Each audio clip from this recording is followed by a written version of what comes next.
Hello and welcome to day 2 of Workday Rising EMEA, coming to you from the beautiful city of Barcelona.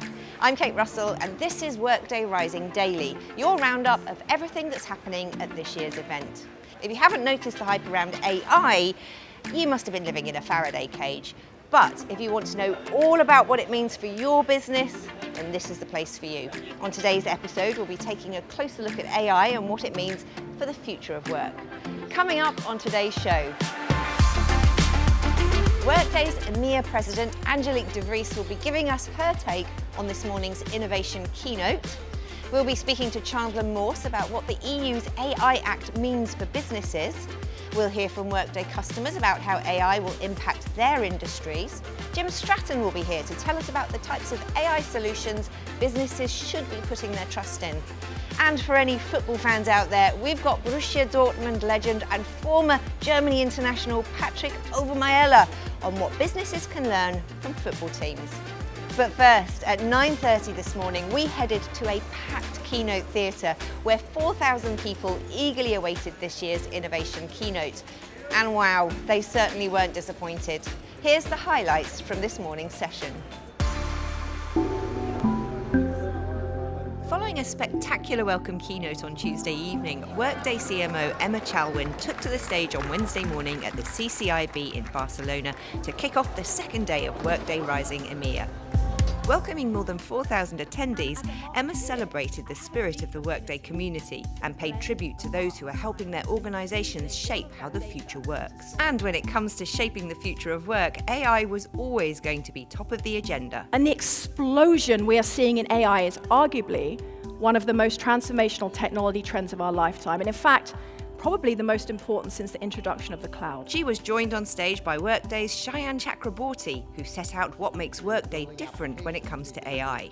What we use at Workday is what we refer to as enterprise large language models or enterprise LLMs. These depend on high quality data that has already had strong regulatory compliance, privacy, security, and IP ownership built in.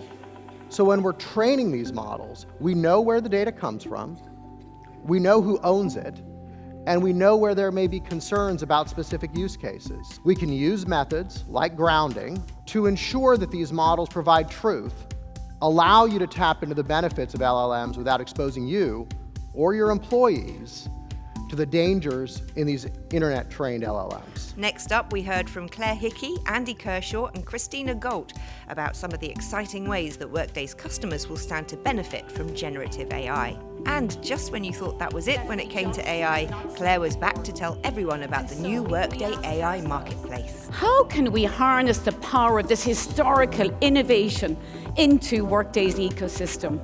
Introducing Workday AI Marketplace.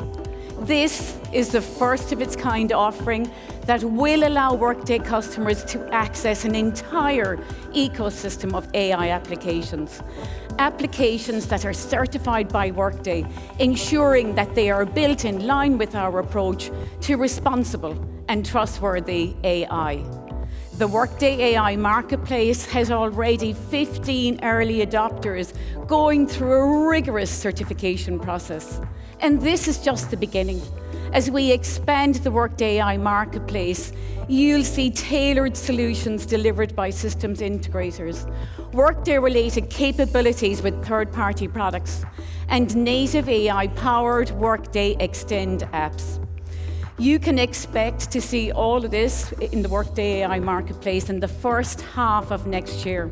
Immediately after the Innovation Keynote, Workday's Rogerio Almeida sat down with EMEA President Angelique De Vries to get her reaction. You already talked about AI, and I have to say, I learned a new word, the tectonic technology shift. And I would say, wow, I'm blown away by what I see here about what the opportunity is to create the future of work. So I'm very excited working with all of you, working with all our partners and our customers here in a great momentum in EMEA. On our behalf, in behalf of our digital audience, of course, thank you so much for spending time with us. Yeah. And, we'll see you around. Absolutely. Okay. Have fun as well. Thank you. We'll do. Have fun. Thank okay, you so much. Bye-bye. Now, earlier this year, the European Parliament voted on the EU AI Act, an important milestone towards the world's first AI laws. To find out what this means to our customers and the broader business community, we spoke to Chandler Morse, Workday's Vice President of Public Policy. Chandler, great to see you. Let's talk about regulation. Why is it so important in the AI space? Well, Workday's all in on the possibility for AI to unlock human potential, but one thing we do know is that people won't use technology that they don't trust. So a big part of Workday's push on AI is to make sure that we're developing it responsibly. We have leadership buy-in with an AI advisory board, which most of our senior officers sit on, including our general counsel, our chief integrity officer. We have a dedicated team that includes a former EEOC official. We've got company-wide buy-in with SMEs and experts helping to lift the program, and documented procedures that help review the SKUs that we might use for potential risks or different ways that we might ameliorate those risks. In addition, beyond just taking care of our own internal practices, we're really the leading voice on HR AI policy developments, which we think will also help build trust and support innovation. What's the EU AI Act and how is it going to impact Workday's customers? We started to lean into the EU AI Act in 2019. We recognized after GDPR that once the Europeans decide to regulate tech, they're pretty good at it. They tend to be able to actually deliver on that promise. So they, thankfully, were very open to ideas and very open to stakeholder engagement. So we were in many ways pushing on an open door. So we participated in the high-level expert group, we participated in the consultation process, and then ultimately we were able to provide them some concrete proposals around the risk-based approach, around the requirements that they were putting in place. Again, Workday believes that these technologies deserve smart safeguards around them, and what we wanted to ensure was that the Europeans were moving down because it's essentially going to be a de facto global standard, that they're workable and actually build trust. We think they're headed in a pretty good direction. AI can mean different things to different people, depending on your role in the business, but perhaps more importantly, the industry that your business operates in.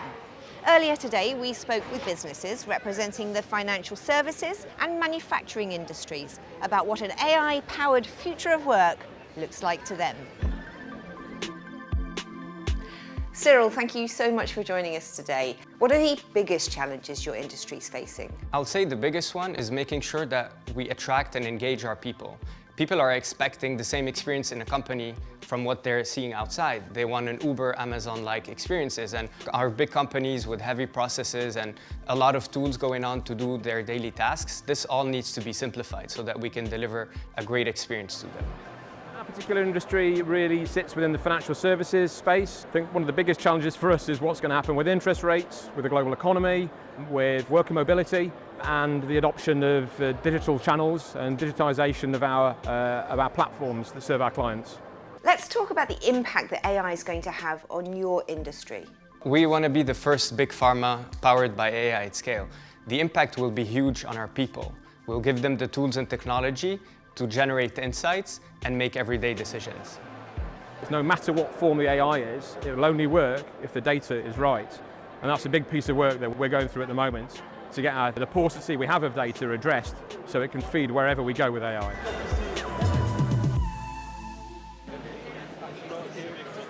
With all the hype around artificial intelligence, it can be hard to separate fact from fiction.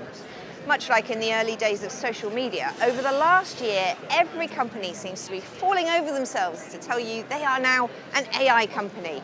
So how do you work out where you can put your trust?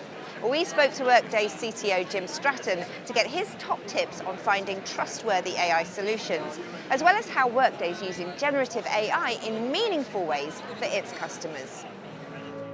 Jim, thank you so much for taking the time to speak to us.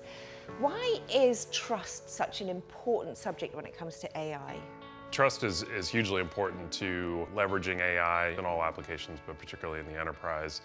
There's obviously a lot of power and potential with what we can do with this technology, how it can help people be better at their jobs. There's really a lot of value to it, but there's also a lot of fear and anxiety about it right now too.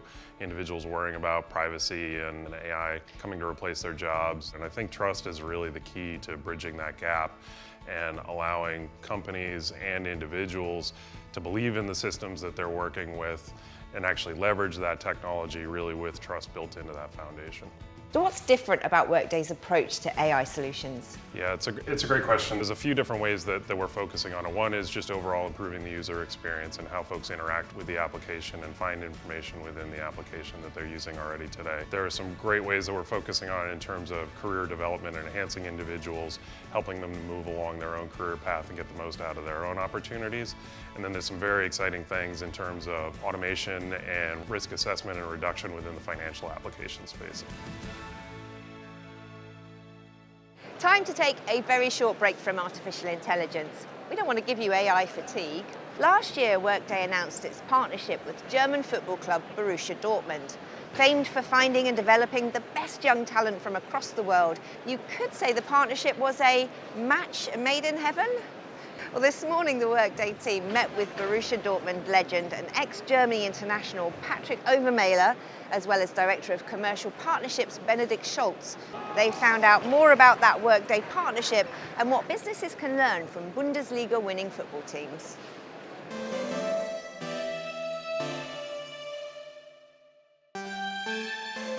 Welcome, Patrick. Tell us a bit about your playing career for those of us who are not familiar with German football. Yeah, I started at least professionally in the second Bundesliga for Arminia Bielefeld, a rather small club in German football. From there I went on to play for Werder Bremen, more sophisticated team I'd say at the time at least, until I finally made my way all the way to Borussia Dortmund. Was playing for 5 years, was able to win 2 championships and a German Cup, and still connected with the club as a brand ambassador. The BBB has a partnership with Workday. What lessons can corporate business leaders learn from the world of football? I mean, a team of 11 players on the pitch with all the pressure to bring it down to 90 minutes. It's important to focus, it's important to work as a team. And I think this is something that we do not only do on the pitch, but as well off the pitch. It's certainly something which I think can give a lot of learnings to everybody in the corporate world. You played under managers like Jürgen Klinsmann and Jürgen Klopp, and alongside players such as Mats Hummels, Marc Reus and Robert Lewandowski. Who from the world of football had the biggest impact on your football career? I played with some fantastic players along the way, and it was always great to watch, great to learn and pick a little bit from their repertoire. I was kind of towards the end of my career, more or less, so I didn't really need more education football-wise, but of course to go to work with a smile almost every day and make it enjoyable and fun while it's still on that high level of competition, that was something great to experience. Well, that's all we have time for today. Thank you for joining us for an action-packed second day of Workday Rising EMEA, and what a time it's been. We'll be back here tomorrow to bring you the Rising Daily from day 3 of Workday Rising EMEA, and we have an incredible show in store for you. We'll be finding out about the first ever Workday Customer Awards from judges Tom Seal and Lena Wilson, as well as some of this year's finalists. We'll also have a stellar lineup of customers joining us tomorrow from such a diverse set of backgrounds. They'll be sharing insights from the leader forum sessions that they've been a part of at this year's event, and all sorts of other information. Spanish Workday customer Parques Reinados will be here to tell us about its pioneering approach to sustainability, and Workday CMO Emma Chalwin will be sharing her highlights from her first ever Rising EMEA, as well as bringing you the best bits from tomorrow's closing keynote. Is that enough for you? Make sure you get in a siesta before you join us. You're going to need it. Hasta mañana, and until next time, have a great work day.